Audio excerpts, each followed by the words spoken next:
మీ ఎలాంటి వ్యాపార ప్రకటనలకైనా వెంటనే మా ఛానల్ సంప్రదించండి. ప్రస్తుతం మనతో పాటు ఐకాన్ ఆస్ట్రాలజర్ మంత్రతంత్ర జ్యోతిష్యులు గట్టుపల్లి సురేష్ బాబు గారు ఉన్నారు. గురుగారితో మాట్లాడదాం.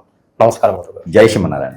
ఏప్రిల్ మాసం విశేషంగా మిథున రాశి వారి స్థితిగతులు ఏ విధంగా ఉండబోతున్నాయి, వీళ్ళకి ఎదురయ్యే లాభ నష్టాలు మంచి చెడులు ఎలా ఉండబోతున్నాయి, ముందుగా వీళ్ళ ఆర్థిక స్థితిగతి కావచ్చు, ఉద్యోగపరంగా వ్యాపార పరంగా ఎలా ఉంటుందో తెలియజేయండి. ఖచ్చితంగా ద్వాదశ రాశుల్లో ఒకటి మిథున రాశి. మిథున రాశి వారిని మనం గమనించినట్టయితే కనుక మంచి చాకచక్యంగా కనిపిస్తుంటారు, అందంగా ఉంటారు, కొంచెం రౌండ్ ఫేస్తో అట్రాక్ట్ చేస్తూ ఉంటారు. ఎవరైనా ఎక్కడికైనా వెళ్ళాలి అంటే రిసెప్షన్ చూసి అలా ఆగిపోతారు చూసారా, అలానే వీళ్ళు రిసెప్షన్లో ఉంటే కనుక ఇంకా అవతలకి వెళ్ళేటువంటి అవసరం ఉండదన్నమాట. ఇక్కడే మాట్లాడేస్తూ ఉంటారు. ఇక హెయిర్ ఫోర్సెస్ గాను వీళ్ళు హెయిర్ కోస్ట్ గాను ఎక్కువ మంది పని చేస్తూ ఉంటారు అనమాట. ఎక్కువ పుట్టిన దగ్గర కాకుండా వేరే దగ్గర సెటిల్ అవుతూ ఉంటారు. అలాంటి మిథున రాశి వారికి ఈ మాసం ఏప్రిల్ మాసంలో మిథున రాశి వారికి మిశ్రమ ఫలితాలు ఉంటాయి. ఎందుకంటే కనుక మాసం వీరికి సగం కలిసి వస్తుంది. ఏప్రిల్ మాసం వీరికి అద్భుతంగా కాకపోయినా సగం అయితే కలిసి వస్తుంది. ఇక మిథున రాశి వారికి అయితే ముఖ్యంగా వారికి మార్చి బాగా కలిసి వస్తుంది. జూన్ మాసం జూలై మాసం అయితే అద్భుతంగా ఉంటుంది ప్రతి సంవత్సరం కూడా. ఇక జూన్లో అయితే కనుక వీరు ఈ 2020 సంవత్సరం జూన్ మాసంలో అనుకున్నది సాధించడానికి అయితే మాత్రం వీరు వెనకంజు వేయరు. అంటే ఆ మాసం దాకా వెనకంజు వేయరంటే ఈ మాసం నుంచి కలిసి రావాలి. ఈ 2 మాసాలు కలిసి వస్తేనే కదా అనుకున్నది సాధిస్తారు. కాబట్టి తొలి అడుగు అనేది ఖచ్చితంగా ఈ ఏప్రిల్ మాసం 14వ తారీఖు తర్వాత అయితే వీరు ఏదైనా సాధించడానికైతే వెనకంజు వేయకుండా ముందుకి కొనసాగుతూ ఉంటారు. ఇక జాబ్ కోసం అంటే ఉత్తీర్ణులై ఈ సంవత్సరం ఎగ్జామ్స్ రాసి పాస్ అయినా ఫెయిల్ అయినా సంబంధం లేకుండా జాబులకు కొత్తగా అడుగు పెట్టే వారందరికీ కూడా ఏప్రిల్ మాసం బాగా కలిసి వస్తుంది. ప్రయత్నాలు చేసేవారు ఎవరైనా ఉంటే 14వ తారీఖు తర్వాత జాబ్ పర్పస్ అయినా అయితే యూనివర్సిటీ సీట్ కోసమైనా విదేశీ కోసమైనా ఎలాంటి జాబ్ కోసమైనా సరే ప్రయత్నం చేస్తే ఖచ్చితంగా వారికి వస్తుంది. అడ్డమైనటువంటి వీడియోస్ కానీ భయభ్రాంతులు చేసేటువంటి వీడియోస్ కానీ వినేసి ఈ హోమే చేయాలి, ఈ పూజ చేయాలి, ఇది చేయాలి, నాకు ఇంతలా డబ్బులు ఇస్తేనే నీకు పని అయితే దానికి ఎక్కడ లేదు. దానికి కేవలం ఒక విషయం ఏంటంటే మనిషి జీవితంలో కలిసి రావట్లేదన్నా, నేను అనుకున్న పని ముందుకు వెళ్ళట్లేదన్నా అవి గ్రహరీత్యా దోషాలు, ప్రకృతి నుంచి దోషాలు, మన గోచారము దశాంత దశలో మనకు ఉండేటువంటి కాలసర్ప దోషం, నాగదోషం, కుజదోషాలు లాంటివో కాదు. అవన్నిటికీ చేసుకుంటే పరిహారం అనేది ఉంటుంది. బాగా గుర్తుపెట్టుకోవాలి అందరూ కూడా. అవన్నిటికీ పరిహారం అనేది ఉంటుంది. ఏ గ్రహం బాగాలేకపోయినా పరిహారం ఉంటుంది, శాంతి పలుకుతుంది, చేయొచ్చు. కానీ మానవ గ్రహం అనేది ఒకటి ఉంటుంది. ఆ మానవ గ్రహం గనక మన మీద చేయించేటువంటి హిప్నాటిజం, బ్లాక్ మ్యాజిక్, వశీకరణ లాంటివి చేయిస్తే ఖచ్చితంగా దానివల్ల ఇబ్బంది పడుతుంది. మిథున రాశి వారు చాలా జాగ్రత్తగా ఎదుటి వారికి ఏ విషయాన్ని కూడా షేర్ చేయకుండా ఉండాలి. ఇలాంటి వాటికి బలవకుండా ఉండాలి. అందుకనే ఏప్రిల్ మాసంలో దొంగ స్వాములు నమ్మేలా ఉన్నారు కాబట్టి నేను ఈ విషయాన్ని వ్యక్తేసించి మరీ చెప్పబడుతుంది. ఇక మరొక విషయం ఏంటంటే కనుక మిథున రాశి వారు ఎన్నో సంవత్సరాలుగా వెయిట్ చేసి ఒక్కసారి కూడా పెళ్లి కాని వారు ఎవరైనా ఉంటే కనుక ఖచ్చితంగా ఏప్రిల్ మాసంలో ప్రయత్నం చేస్తే అన్ఎక్స్పెక్టెడ్గా అప్పటికప్పుడే పెళ్లి అయ్యే యోచన కూడా కనిపిస్తోంది. మరొక అదృష్టం ఉందండి, అసలు మిథున రాశి వారికి లవ్వే సక్సెస్ అవ్వదు. అలాంటిది ఏప్రిల్లో ప్రయత్నం చేస్తే ఇక గురువు గారు చెప్పారు కదా అని ఇప్పటికిప్పుడే ప్రయత్నం చేయకూడదు. ఎప్పటి నుంచో ఉన్న లవ్ అయితే కనుక ఇంట్లో ఒప్పించుకొని నొప్పించుకుంటే కనుక ఆ లవ్ మ్యారేజ్ కూడా అవుతుంది, అది కూడా సక్సెస్ అవుతుంది. ఇంతకన్నా మిథున రాశి వారికి అదృష్టం ఏమిటని చెప్పండి. ఏ ఎమ్మెల్యే కొడుకునో లేకపోతే ఎంపీ కూతురునో లవ్ చేస్తారు, వారిని పెళ్లి చేసుకున్నారనుకోండి ఖచ్చితంగా లైఫ్ సెట్ అయిపోతుంది, జీవితం సెట్ అయిపోతుంది. ఇంకెంతకన్నా ఏం కావాలి? మిథున రాశి వారు చూసారా మరి ఏప్రిల్ మాసంలో మిశ్రమ ఫలితాలు కాదు, శుభ ఫలితాల కన్నా ఘోరంగానే ఉన్నాయి. వీళ్ళకి బాగానే ఉంటుంది. ఇంకా ఆర్థిక పరంగా ఎలా ఉంటుంది? ఇక ఇలాంటి పెళ్లి చేసుకున్నప్పుడు ఇంకా ఆర్థికం ఏముంది, జనాలు బాధపడాలి లేకపోతే వాళ్ళకి ఆర్థికంగా ఉండదు. కాకపోతే మిథున రాశి వారికి వీరు మిడిల్ క్లాస్గా ఉంటారు. వీరు పుట్టిన దగ్గర నుంచి మిడిల్ క్లాసు, వీరు పుట్టిన దగ్గర తర్వాత వాళ్ళ తల్లిదండ్రులకు బాగా కలిసి వస్తుంది. మిథున రాశిలో పుట్టడం ఒక అదృష్టం ఏంటంటే వీరి చేతి నుంచి ఏదైనా ఇచ్చినా వీరి తల్లిదండ్రులకైనా అత్తవారింటికి వెళ్ళిన తర్వాతైనా వారికి బాగా కలిసి వస్తుంది. వీరికి మాత్రం అలానే ఉంటారు. వీరు మాత్రం అదే కంచం అదే మంచం అంటే ఉంటారు. కానీ వీరితో పాటు ఉన్న వాళ్ళకి బాగా కలిసి వస్తుంది. అదేంటో అదృష్టం ఉంటుంది. ఎవరికైనా సరే మిథున రాశి వారి ఫ్రెండ్ ఉంటే మాత్రం వాళ్ళు వదులుకోకూడదు. ఈ మిథున రాశి వారి ఇంట్లో ఉంటే మాత్రము వారికి ఖచ్చితంగా వారికి ఏదో విధంగా కలిసి వస్తుంది. కాబట్టి అది అదృష్టం అని చెప్పొచ్చు. ఇకపోతే వీరికి ఆర్థికపరమైన ఇబ్బందులు, ఎవరికైనా వీరు డబ్బులు ఇచ్చారనుకోండి ఈ మాసంలో ప్రయత్నం చేస్తే 14వ తారీఖు తర్వాత వసూలు చేయొచ్చు, అడిగితే డబ్బులు ఇస్తారు. ఆరోగ్యపరంగా అయితే కొంచెం ఇబ్బందికరంగానే ఉంది, ఆస్తమా లాంటి ఇబ్బందులు కలిగిస్తూ ఉంది. ఇక కొత్త రకమైనటువంటి వనరులు, కొత్త రకమైన వరవడి, కొత్త రకమైనటువంటి రంగాల్లో కూడా ఈ మాసంలో అడుగు పెట్టవచ్చు 2వ తారీఖు తర్వాత. ఏప్రిల్ 2వ తారీఖు తర్వాత ఎలాంటి రంగాల్లోకైనా అడుగు పెట్టడానికి అయితే సానుకూలంగా ఉంది కాబట్టి ప్రయత్నం చేయొచ్చు.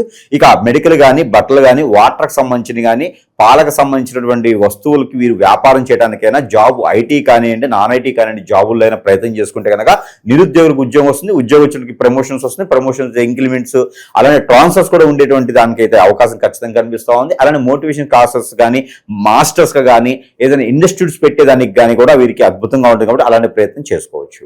ప్రస్తుత కాలంలో వీళ్ళకి శత్రువులు ఎవరు గురుగారు? ఎవరిని నమ్మాలి, ఎవరితో చాలా జాగ్రత్తగా ఉండాలంటే నష్టం ఎక్కడ జరుగుతుంది వీళ్ళకి మెయిన్ గా?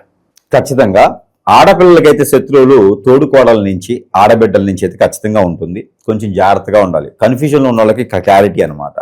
అలానే మగవారికి అయితే మాత్రము షడ్డుకులు అంటారు, తోడల్లుళ్ళు.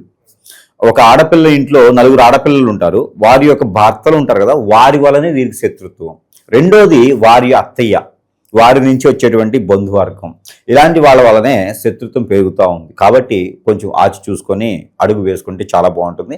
ఇకపోతే మరొక శత్రువు ఉన్నారు, అజాత శత్రువు అనమాట. వీరికి ఎప్పుడో పరిచయాలు ఉంటాయి, పాత పరిచయాలు. మగవారికి అయితే, ఏది మిథున రాశిలో పుట్టినటువంటి మగవారికి అయితే ఎప్పుడో పాత పరిచయాలు ఉంటాయి అన్నమాట. ఎప్పుడో కాలేజీల్లో కన్నుకొట్టిన వాళ్ళు, లేకపోతే ఆఫీసుల్లో చేయబొట్టుకున్న వారు వీళ్ళు ఉంటారు. వారి వలన అయితే మన వీక్నెస్ పాయింట్, మన లూజ్ పాయింట్ చూసుకొని మన మీద దెబ్బేసేలాగా చూస్తూ ఉన్నారు. ఎందుకంటే మంచి వాళ్ళని ఎప్పుడు వదులుకోవాలనుకోరు కదా.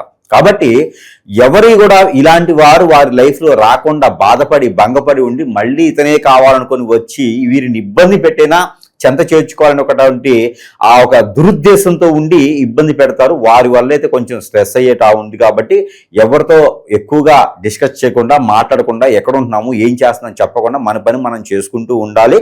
ఇంకా అవసరమైతే ఏదైనా దీక్ష తీసుకున్నానని చెప్పుకోవాలి దేవుడి దయ వల్ల. అప్పుడు వీరికి శత్రుభయం అనేది కొంచెం తగ్గుతుంది. ఇలాంటి వారి వల్ల మాత్రం జాగ్రత్తగా ఉండాలి. భార్యాభర్తల మధ్య సంబంధాలు కావచ్చు, కుటుంబ వాతావరణం ఏ విధంగా ఉంటుంది? చిన్న చిన్న మాట ద్వారా ఏమన్నా మాట అనుకుని పెద్ద అయ్యే పరిస్థితులు ఏమైనా కనిపిస్తుంది? ఇక్కడ మిథున రాశి వారికి ముఖ్యంగా విషయం ఏంటంటే కనుక, ఎవరు ఎన్ని రకాలుగా మాట్లాడుకున్నా కూడా వీరు లోపలే ఫీల్ అవుతూ, లోపల ఏడుస్తూ, లోపల నరాలు పీక్కుంటారు. కానీ ఎంతో ఇబ్బంది అయితేనే వీరు బయటపడతారు మాట్లాడాలన్న. అందుకని ఎవరికైనా అంటే మిథున రాశి వారికి ఎవరితోనైనా ఇబ్బంది ఉంటుంది, కానీ మిథున రాశి వారి వలన ఇంకోరికి ఇబ్బంది ఉండదు ఖచ్చితంగా. ఎందుకంటే వారు ఎక్కువగా మాట్లాడినా కూడా సామరస్యంగా, చాకచక్యంగా, చాలా ఆలోచించి ఎవరిని దురుసుగా మాట్లాడే తత్వం వారి దగ్గర ఉండదు. అంత మంచి వ్యక్తిత్వం ఉంటుంది. ఎవరైనా వీరిని అనాల్సిందే, శత్రువులు వీరికి ఉండాల్సిందే. అందుకని భార్య అయినా భర్త అయినా మిథున రాశిలో ఉన్న వారికి అయితే ఇబ్బంది లేదు, కానీ మిథున రాశి వారి వలన ఎదుటి వారికి ఇబ్బంది లేదు, కానీ వారి వలనే వీరికి ఇబ్బంది ఉంది. కాబట్టి కొంచెం దేవుడి దేవల్ల అనుకోవాలి, ఆ దండం పెట్టుకోవాలి అంతే. ప్రతినిత్యం కూడా దేవుడి ఆరాధనలో ఉండాలి. ఈ యొక్క కష్టాలు అనేది భార్యాభర్తల మధ్యన వీరికి స్ట్రెస్ వచ్చేలా చేయకూడదు. ఎంతైనా పడుతున్నారు కదా అని చెప్పేసి ప్రతి పరంతా కూడా నెత్తినేయకూడదు కదా. అందుకని ఎదుటివారు జాగ్రత్తగా ఉంటే మంచిది. వీరికి ఉగ్ర రూపం, ఒకసారి కోపం వచ్చిందనుకోండి ఎదుటివారు ఖచ్చితంగా వారు ఏదోటి ఇరిగిపోతుంది. కాబట్టి వీరికి కోపం వచ్చేంత స్థాయికి ఎదుటివాళ్ళు రాకుండా సరిపోతుంది. ఓకే. అలాగే వీళ్ళకి ఈ నరఘోష, నరదిష్టి బాగా ఎక్కువగా ఉందన్న, శత్రువుల నుంచి బాగా ఇబ్బందిగా ఉంది, తట్టుకోలేకపోతున్నాం అనుకున్న, ఇంట్లో చికాకు ఎక్కువై డిప్రెషన్ ఉన్న పరిస్థితులు ఉంటే ఎటువంటి పరిహారాలు చేస్తే బాగుంటుంది? ఖచ్చితంగా వీరికి ఉన్నటువంటి గుండ్రంగా ఉన్నటువంటి పరిస్థితి ఉంటుంది. కాబట్టి వీరికి ఒక గుమ్మడికాయ అయితే చాలా బాగుంటుంది. ఈ మాసంలో బాగా మిశ్రమ ఫలితాలు కూడా ఉన్నాయి. కాబట్టి గుమ్మడికాయ ఒకటి, మంచి గుమ్మడికాయ తీసుకోవాలి. ఈ మంచి గుమ్మడికాయ తీసుకొని పగలగొట్టుకొని కూర వండుకొని తినాలి కాదు. ఈ గుమ్మడికాయ తీసుకొని దానిపైన కర్పూరం పెట్టేసి దిష్టి తీసుకోవాలి. తనకు తానేం తీసుకోవచ్చు, స్త్రీ పురుషులు ఇరువురు కూడా తీసుకోవచ్చు. తనకు తానే తీసుకోవచ్చు, ఎవరైనా పెద్దవారు ఉంటే వారి చేతనే తీయించుకోవచ్చు. ఈ గుమ్మడికాయ అనేది దిష్టి తీసి అక్కడ పగలగొట్టకూడదు. అది జాగ్రత్తగా సంచిలో పెట్టుకొని తీసుకొని వెళ్ళి అక్కడ నీళ్ళలో పడివేయాలి, లేదా పొదలుగా ఉన్న చెట్లలో పెట్టి రావాలి. జాగ్రత్తగా పెట్టి దండం పెట్టుకొని రావాలి. వీరికి నరదిష్టి, నరఘోష కాదు, శత్రుభయం కూడా తగ్గిపోతుంది.